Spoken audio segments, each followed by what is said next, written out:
Death seems to be getting closer in.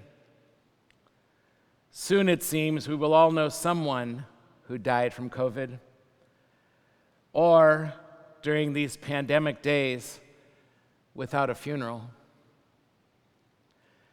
I spent a powerful evening with a woman who did not die of COVID, but died just last week, and so she will not have a funeral. The kind of funeral most of us would want for ourselves, perhaps, or imagined for someone we love, whose life we would want to celebrate. And then, later in the week, a wonderful 82-year-old priest who did die of COVID, a wisdom figure for many of us younger priests, whose funeral I watched on Zoom with just 5 in attendance in a church that could have been packed to the rafters. The empty church almost made me sadder than this good man's death. Death seems to be closing in on us. A while back, a friend whose spouse was dying in the room just next door to his bedroom told me of what it was like to come out of a sleep in the morning when dreams and rest take us to another place. For seconds, he forgot.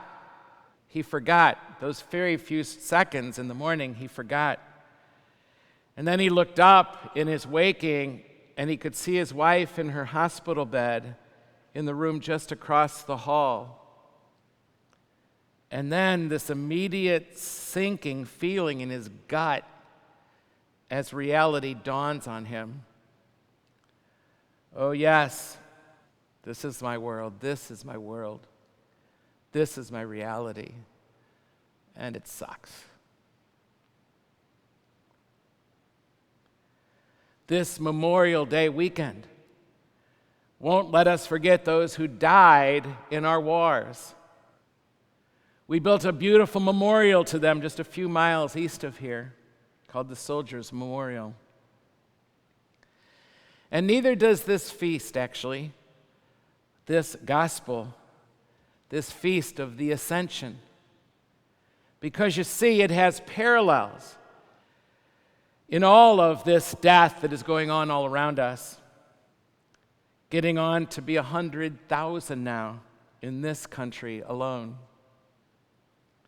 Valuable parables that can be made from this feast, parallels that can be made from this feast, especially for people who are suffering the loss of loved ones. Consider this analogy. Jesus is a person who has passed away in your life. He's passed away in your life. And the disciples are you. You are one of his disciples who remain on earth, filled with grief and everything that comes with grief.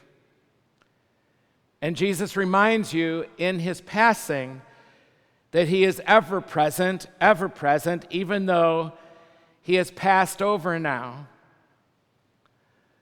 Loved ones, all of our loved ones still remain in your memories. As in the past, their spirits offer you still comfort, remembering them. Their spirit inspires the important work that still must be done. Jesus then, as he is passing over, gives you a final message. You will be my witnesses out there in the world. You will tell my story forever. In his farewell, Jesus proclaims that his legacy will persist through his followers and through their ability to share the good news. Those who remain after loved ones are gone can consider what can be done to honor their lives and continue their work in their absence. This might include, for example, donating time and resources to causes in their honor, creating memorials, or pursuing dreams on their behalf. by honoring loved ones who have passed over ahead of us, you remain connected to them and share their lives still with the world. Then he tells you, unless you let me go, my spirit cannot come to you. The fullness of me cannot come to you and take up its residence inside of you. What this feast tells us is of this complete connection between absence and presence, a complete connection. You all know this already.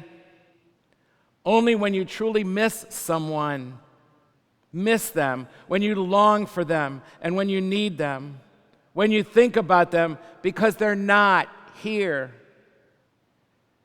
Their absence carves out a space inside of us, and we realize how much we love them. And presence and absence become co-related terms, two sides of one coin. Only then do we realize you have to have absence, or you do not desire presence. There is a necessary suffering. There is a necessary loss.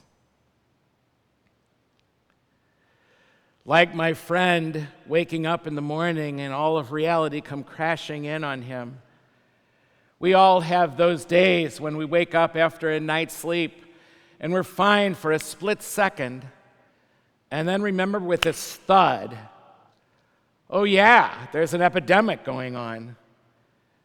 And reality once again sets in. And sometimes even this dawning new realization, like if it's not happened before, but it's happened before. I can't take this anymore.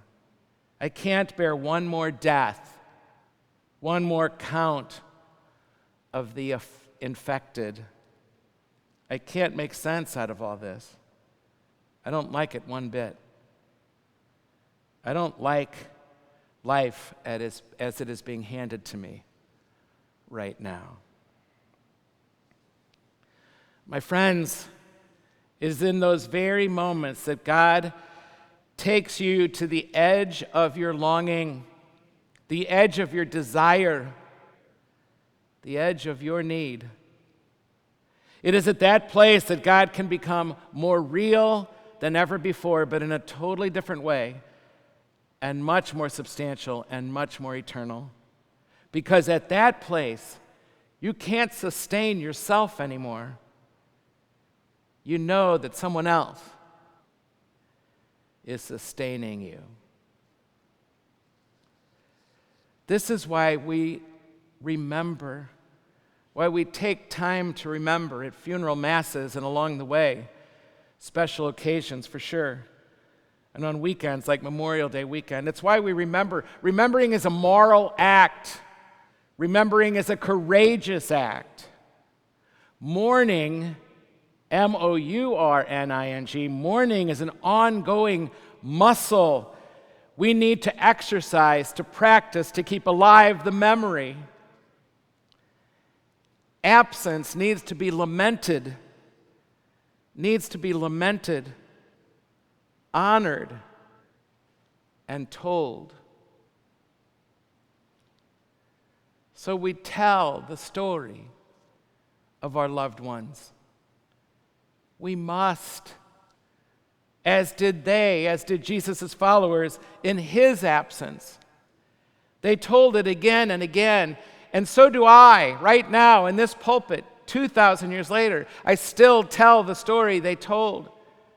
And I hope you are telling it in your world as you go through to keep his memory alive that quickens so much of his presence within us. The call is to tell the story, you see. The story has to live, even if it makes your children cry. We tell it in an ongoing way. We tell it as an almost a protest against absence. With closing in closer and closer to perhaps 100,000 deaths in our own country, somebody's mom, somebody's son, how can we not sit up and take notice? How do we keep all these deaths from becoming an abstraction?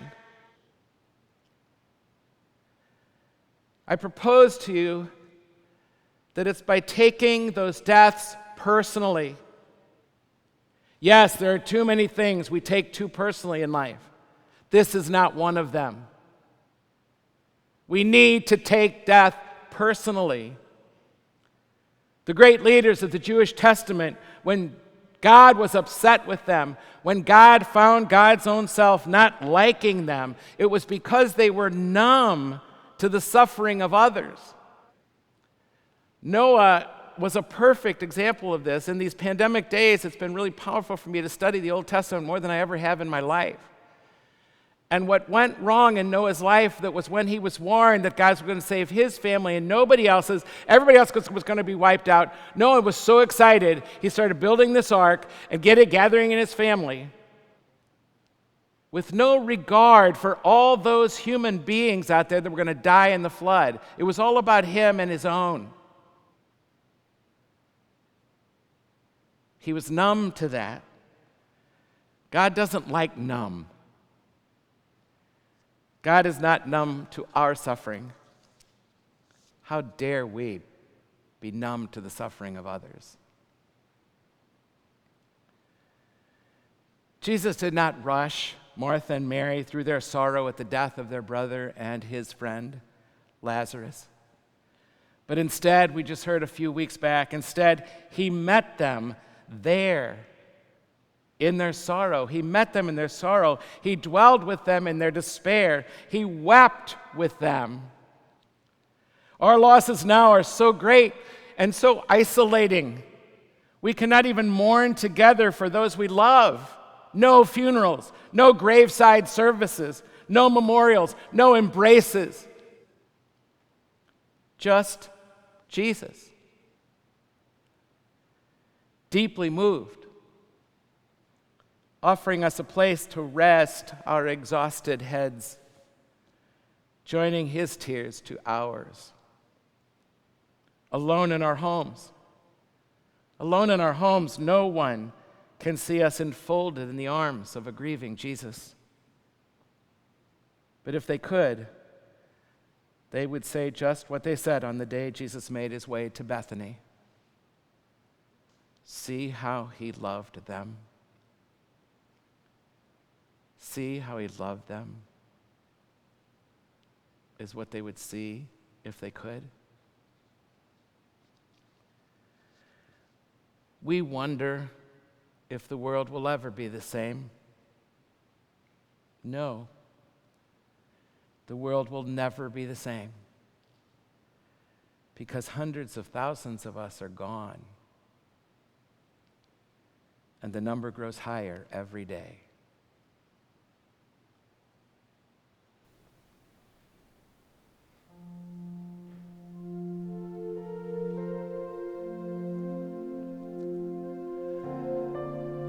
Lord of mercy,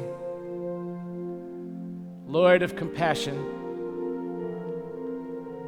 help us to grieve open-heartedly a loss that is greater than we can comprehend. When we feel overwhelmed and numbed by impersonal numbers, touch us. Touch us when nobody else can. Touch us with tenderness and remind us of the sacredness of every single human life. Each worthy of our tears, of somebody's tears.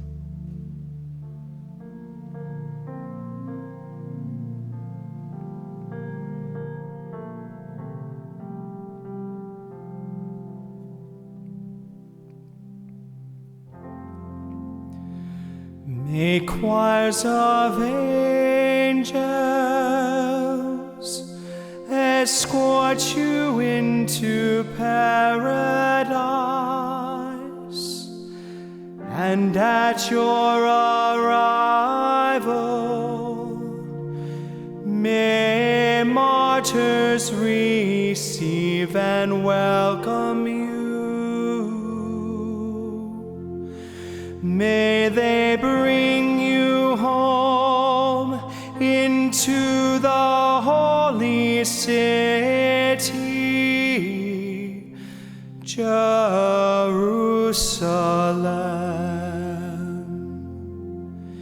May the holy angels welcome you.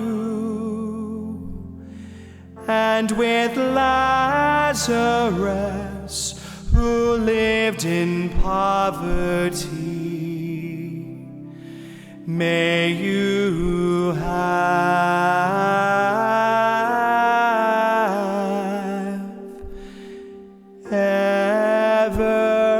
everlasting